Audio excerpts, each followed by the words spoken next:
आपके सामने ये भी बताने आया हूं कि उत्तराखंड में हमारे मीडिया के लोग जरा कैमरा कर लो मुझ पे, मसाला दे रहा हूं आपको शाम के 6 बजे के लिए।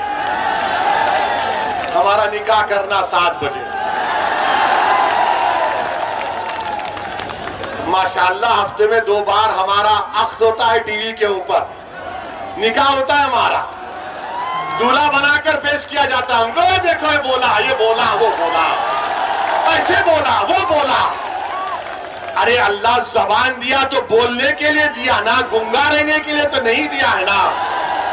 संविधान के दायरे में रहकर बोल रहा हूं, तुमसे संविधान सीखना नहीं है, मैं तुमको सिखा सकता हूं संविधान। उत्तराखंड हरिद्वार में एक धर्म संसद हुआ। क्या हुआ? अब धर्म संसद में उत्तराखंड में बीजेपी की सरकार, आज भारत के प्रधानमंत्री नरेंद्र मोदी गुजरात में ईसाइयों के चर्च के में जाकर कहा कि भारत की अखंडता को बरकरार रखना है, भारत की यूनिटी को बरकरार रखना है। देश के प्रधानमंत्री ने कहा बड़ी अच्छी बात है, बड़ी अच्छी बात है। मगर हम देश के प्रधानमंत्री से पूछना चाह रहे हैं कि उत्तराखंड में आपकी सरकार है और उस सरकार में वहां पर एक धर्म संसद हुआ जिसमें उसका नाम क्या रखा गया? इस्लामिक भारत में सनातन का भविष्य, ये हुआ है। अच्छा, उसमें क्या कहा गया? उसमें चलिए मैं लफ्ज़ मुसलमान नहीं बोलूंगा क्योंकि योगी और मोदी और उनके चमचों को बड़ी आपत्ति होगी। मैं ये कहूंगा कि उन्होंने असदुद्दीन ओवैसी के बारे में ये कहा, एक महाशय ने कहा कि काश मैं एमपी होता तो मनमोहन सिंह को गोलियां मार देता। देश का मनमोहन सिंह 10 साल का प्रधानमंत्री, अगर मैं पार्लियामेंट में होता तो एक महाशय बोले, उनका नाम नहीं बोलना चाह रहा हूं मैं, ना छोड़िए, नाम तो सिर्फ अल्लाह का रहेगा, याद रखो, नाम तो सिर्फ अल्लाह का रहेगा और किसी का नाम नहीं रहेगा इंशाअल्लाह ताला। अब उस पर भी इनको तकलीफ हो जाएगी। तो एक महाशय ने कहा कि अगर मैं पार्लियामेंट में होता तो नाथूराम गोडसे की तरह 6 गोलियां भारत के एक्स प्राइम मिनिस्टर को गोली मार देता। अब आप सोचिए थोड़ी देर के लिए, जो मोदी के भक्त हैं उनसे भी कह रहा हूं, अगर कोई फेसबुक पर योगी और मोदी के बारे में कुछ अनाप शनाप लिख दे तो 4 घंटे के अंदर हजरत पुलिस उसके घर को पहुंच जाती, चल हमारे साथ। खाली फेसबुक पर देश के एक प्रधानमंत्री के ओहदे पर रहने वाले मनमोहन सिंह से कहा जा रहा है कि अगर हम होते तो तुझे 6 गोलियां मार देते। आपको मालूम, लंबा अरसा हो चुका ये होकर, 4-5 दिन हो चुके, एक भी गिरफ्तारी नहीं हुई, एक भी गिरफ्तारी नहीं हुई है। अरे मनमोहन सिंह की तो इज्जत नहीं करते तो देश के प्रधानमंत्री के ओहदे की इज्जत करो। आज मोदी प्रधानमंत्री है, कल कोई और होगा इंशाअल्लाह, मगर उस ओहदे की तो अजमत, उसका इकबाल रहना चाहिए ना। कोई कैसे खड़े होकर कह सकता है, कोई कैसे खड़े होकर कह सकता है कि मैं पार्लियामेंट में होता तो 6 गोलियां मार देता? मगर कोई एक्शन उत्तराखंड की बीजेपी की सरकार ने नहीं लिया। एक और महाशय थे, उन्होंने क्या कहा? उत्तराखंड के ईसाइयों को कहा क्रिसमस नहीं मनाना, क्रिसमस मनाओगे तो फिर तुम्हारी खैर नहीं है। अच्छा, एक और महाशय ने कह दिया कि मैं भगवा संविधान दे रहा हूं। अब हम पूछना चाहते हैं मोदी जी से, क्या आप ये भगवा संविधान को लेकर आएंगे या अंबेडकर के बना हुए संविधान को बरकरार रखेंगे? संविधान की धज्जियां उड़ाई जा रही है। बीजेपी, नरेंद्र मोदी सन्नाटे में है। और फिर एक और मैडम ने कहा, वन मैडम हैज सेड, क्या कहा मैडम ने? मुझे 100 सिपाही चाहिए जो 20 लाख ओवैसी की तरह लोगों को मार दे। भाषण में कहा, कमरे में नहीं, भाषण में कहा। और कहा कि भारत का संविधान गलत है और भारत के लोगों को नाथूराम गोडसे की पूजा करनी चाहिए। क्या करनी चाहिए? पूजा करनी चाहिए। वो गांधी का कातिल हरामी गोडसे की पूजा करेंगे। इस आजाद हिंदुस्तान का अगर सबसे पहला टेररिस्ट कोई था, नाथूराम गोडसे था। और मैडम बोल रही है उसकी पूजा करनी चाहिए। अच्छा, एक और महाशय बोले, क्या बोले? क्या वो अपील कर रहे हैं, अपने हिंदू भाइयों से कह रहे हैं, मुझे यकीन है कि हिंदू भाई उसका नहीं मानेंगे, कह रहे हैं कि हथियार उठा लो ताकि 2029 में कोई मुसलमान प्रधानमंत्री ना बन जाए।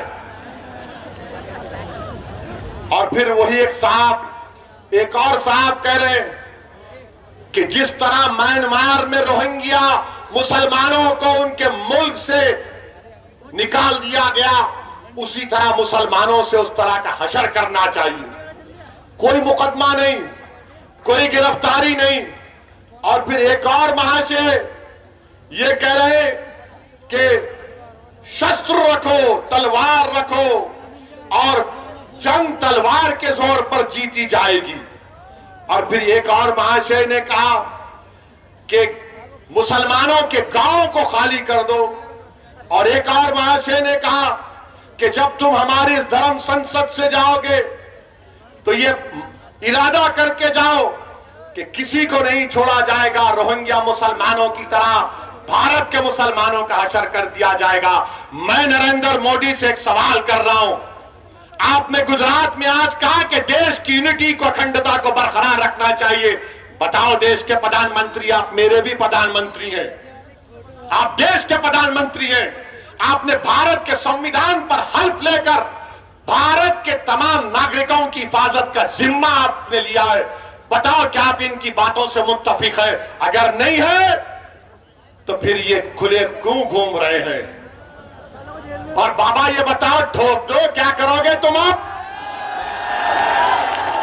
ये धर्म संसद में इस तरह की बकवास कही गई और वहां के डीजीपी साहब कहते हैं अनलॉफुल एक्टिविटीज प्रिवेंशन एक्ट नहीं लगेगा। डीजीपी साहब, हमको भी थोड़ा कानून आता है, आपकी तरह नहीं आता होगा, मगर भारत का कानून यह है कि जब भारत की आर्मी से कह रहे हैं लोग मुसलमानों को मार दो, तो क्या आप 121A का दफा नहीं लगा सकते? क्यों नहीं लगाया आपने, मेरा एक सवाल। और फिर आप 124A लग सकता है, धमकी 503 लग सकता है, आर्म्स एक्ट लग सकता है, और फिर आप सेक्शन 108 अबेटमेंट लग सकता है। और अगर यूएपीए नहीं लग सकता तो झूठ, यूएपीए में आप इन तमाम ऑर्गेनाइजेशन को बैन करो इनको, जो मनमोहन सिंह को मारने की धमकी दे रहे हैं, जो मुसलमानों को, भारत के मुसलमानों को, रोहिंग्या मुसलमानों का हाल करना चाहते। कुछ एक्शन बीजेपी नहीं लेगी। मेरे अजीज दोस्तों और बुजुर्गों, ये इस तरह की बातें ये लोग कर रहे हैं और बीजेपी के लोग ओवैसी की 45 सेकंड की तकरीर पे पेट में दर्द हो जाता है। आप सोचिए, नहीं ये जज्बात में लाने के लिए नहीं कह रहा हूं, याद रखिए, ये अंग्रेजी में बोलते ना, नहीं ये फ्रिंज है, ये फ्रिंज नहीं, ये मेन एलिमेंट है। जो बीजेपी इनकी सरपरस्ती कर रही है, बीजेपी इनकी तायीद कर रही है, संघ परिवार इनकी सरपरस्ती कर रही है और इस तरह के बुरे ख्यालात इनके। अब बताओ आप कि एक मजहब के मानने वालों को, जो भारत के बाइज्जत शहरी है, अकलियत है, अल्पसंख्यक है, माइनॉरिटी है, उनको मारने की बातें हो रही हैं और कोई केस, कोई गिरफ्तारी अब तक नहीं होती। अच्छा, अब सवाल यह पैदा होता है कि क्या अखिलेश यादव की पार्टी ने इनके खिलाफ कंप्लेन की? उत्तराखंड में भी समाजवादी है।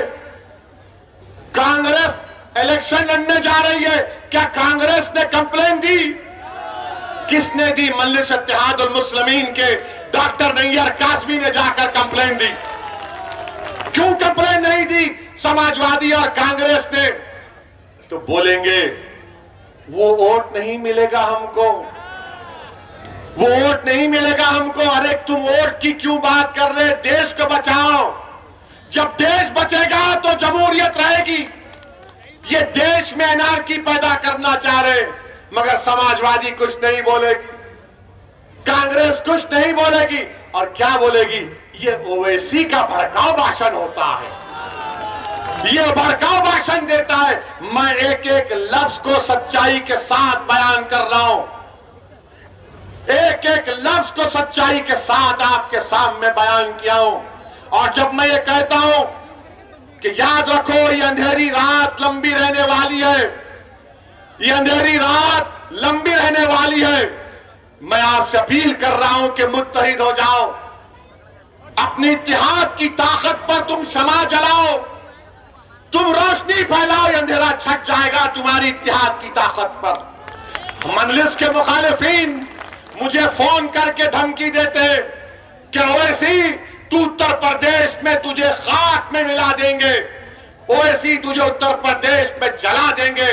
तो सुनो, मैं तुमसे कह रहा हूं, तुम मुझे जलाओगे भी, तुम मुझे खाक में डालोगे, मेरा जलना कई घरों को रोशन कर देगा इंशाअल्लाह ताला।